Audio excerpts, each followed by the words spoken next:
Hello friends, இன்னைக்கு ட்ரெடிஷ்னலான ஒரு recipe தாங்க பார்க்க போகிறோம். ராகி சந்தகை.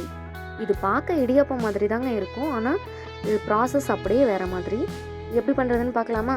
இது பண்ணுறதுக்கு குக்கரில் 2 கப் மாவு எடுத்துக்கிறேன். அதுக்கு 6 கப் தண்ணி சேர்த்து நல்லா கட்டி இல்லாமல் கையிலே கரைச்சி விட்டுக்கலாம்.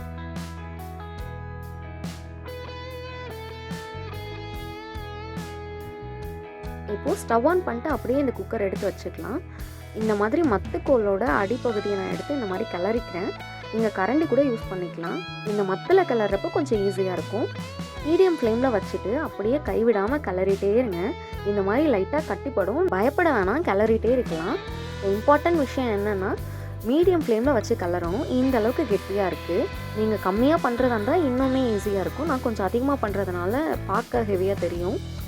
இப்போது இதை லோ ஃப்ளேமில் வச்சுட்டு இந்த மத்தில் இருக்கிறதெல்லாம் க்ளீன் பண்ணிவிட்டு சுற்றி எடுத்து விட்டுட்டு 1 டம்ளர் தண்ணி சேர்த்துக்கிறேன். அதிகமாக எதுவும் சேர்க்கலை.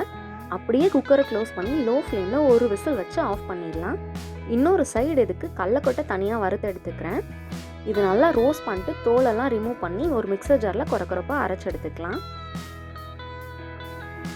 இன்னொரு சைடு வெள்ளைப்பாகுக்கு ரெடி பண்ணிக்கிறேன். இது கூட 1 டம்ளர் தண்ணி சேர்த்து ஸ்டவ் ஆன் பண்ணிட்டு லைட்டாக கொதிக்க வைக்கலாம். இதுக்கு பதம் எதுவும் கிடையாது.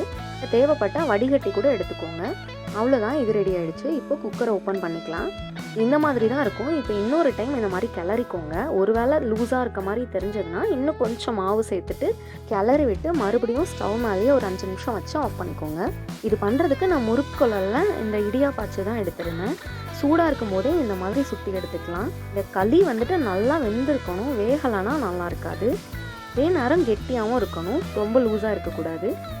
ப்ராசஸ் ரொம்ப பெருசாக தாங்க இருக்கும். ஆனால் டேஸ்ட் ரொம்ப சூப்பராக இருக்கும். அதே நேரம் ரொம்ப ஹெல்த்தியான ரெசிபி. எங்கள் வீட்டில் இது எல்லாத்துக்குமே ஃபேவரட்டான ரெசிபி. இப்போ பாருங்கள், தொட்டு பார்த்தா கையில் ஒட்டலை. ஸோ நல்லா வெந்திருக்கு.